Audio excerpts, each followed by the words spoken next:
growing fears that Libya's conflict will draw its neighbours into war after a brief incursion into Tunisia by Gaddafi troops. Their target, Libyan opposition fighters. Just how serious is this development? And as NATO intensifies strikes on Tripoli, is Gaddafi now an official target? Talk to me about Libya. At the beginning of March, I was in Malta teaching a class over there on conflict resolution, and I was invited to come to the American embassy to talk to the ambassador and his political staff about conflict resolution. Things were just heating up in Libya at that time, and this was before the UN Security Council had passed its resolution establishing the no-fly zone or any of that. Hostilities had begun, and so I think the people at the embassy were interested in what the relevance of conflict resolution might be to what was going on in Libya. I told them to begin with that it was important to get a handle on what kind of violence was actually taking place in Libya, not to assume that what had happened in Tunisia and what had happened in Egypt was the same as what was going to happen in Libya. Because in Tunisia and Egypt you had a massive uprising of virtually the whole population against very unpopular dictators and their cronies, few cronies. But in Libya, something else was going on. There was something much more equivalent to civil war. There was a historical conflict between these two sections of the country, the West and the East. In the East, Gaddafi was very unpopular. In the West, there were lots of people loyal to him. And as nasty a fellow as he has been, and as brutal dictator as he was, and in some ways still is, he was always more than that. He was also the man who had stood up to the West.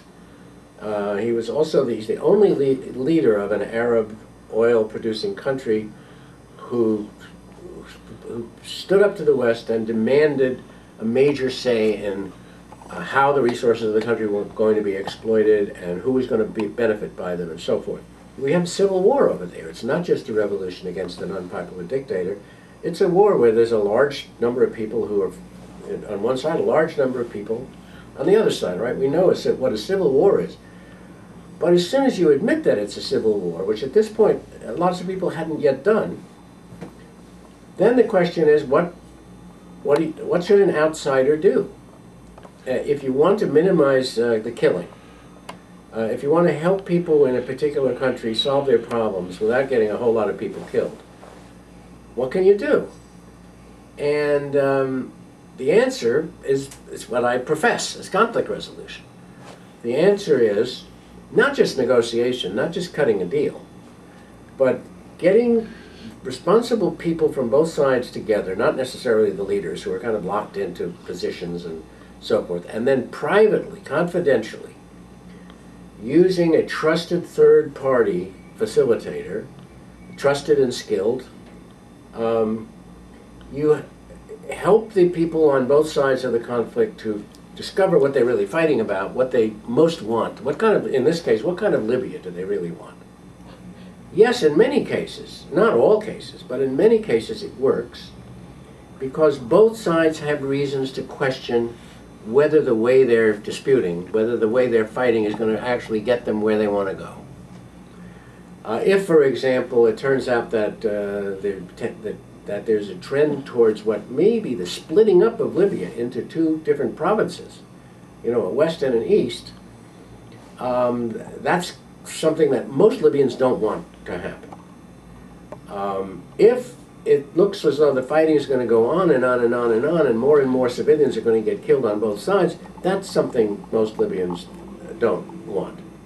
The uprising in Libya continues at a dramatic pace, and now it appears to have taken a dangerous turn. On Friday, fighting in western Libya spilled over into neighbouring Tunisia when a number of trucks crossed the border carrying forces loyal to Muammar Gaddafi.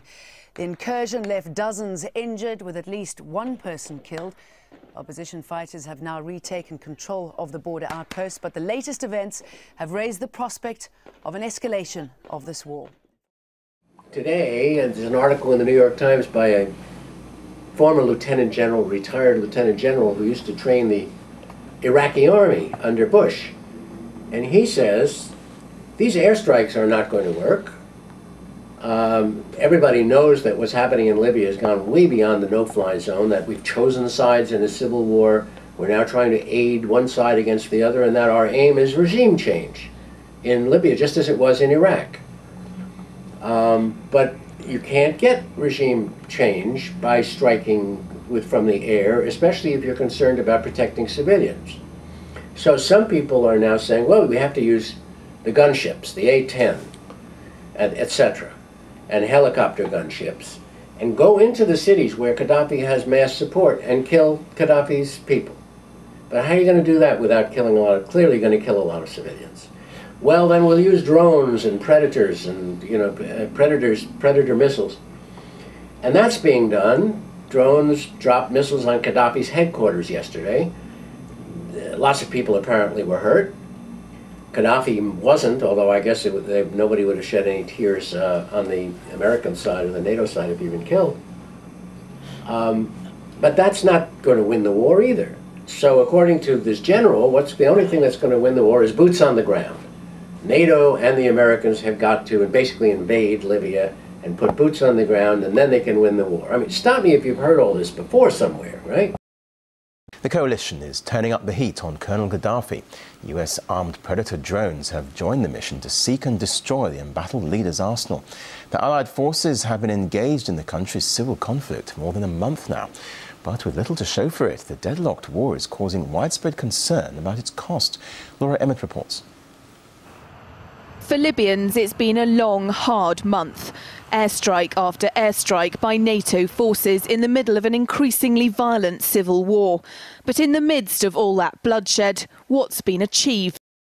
When you do the drumbeat, and when you think of everything in terms of good guys and good personalities and bad personalities, and cruel people and kind people, and that sort of thing, what you ignore, for example, is the fact that Libya is a society that's still basically tribally organized.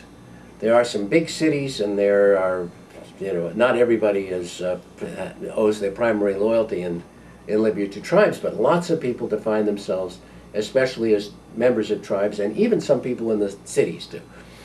Gaddafi has played the tribal game, which he learned from the Europeans, a game of divide and conquer, of make friends with this tribe and turn them against that tribe and so forth. Gaddafi has played it brilliantly. The British played it everywhere they went. The French and Italians also played it everywhere that they went.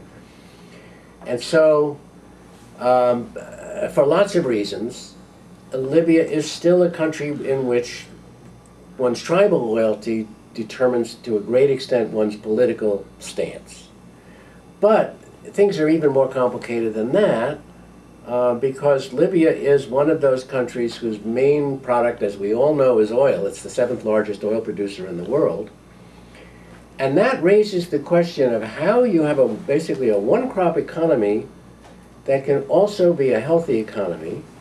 It raises questions of the relations of foreign powers to a country's own natural resources.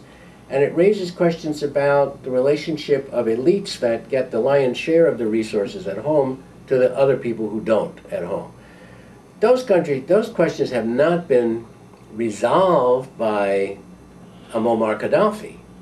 There are still great gross inequalities, economic inequalities in Libya, which interestingly enough kind of follow this East versus West pattern. How so? But, well, the Easterners have been relatively neglected. The Easterners supported the old king, King Idris. They haven't liked Gaddafi from day one, a lot of them, since he came into power, and vice versa. And he is not, he's basically punished them for a long time. Well, that kind of question, you're never going to have peace in Libya unless that kind of question is addressed, unless people can sit down and say, what are we going to do about this geographical difference? What are we going to do about having the place in which actually has all the oil is the East, and yet they're the place that's been neglected by and large neglected by the Libyan government. How are you going to solve that problem? There will not be peace in Libya, and certainly not what some of the conflict resolution people call positive peace, peace that permits people to improve their relations and to grow economically and all the rest, unless you deal with those issues. And for all that investment, defence strategists are calling the situation a stalemate. Gaddafi is still in Libya, reportedly using illegal and indiscriminate cluster munitions on rebel forces. Peace seems no nearer, and NATO appears to be settling in for the long haul until the Libyans themselves can negotiate a deal. Why is it so difficult to try conflict resolution just to find out if it's going to work?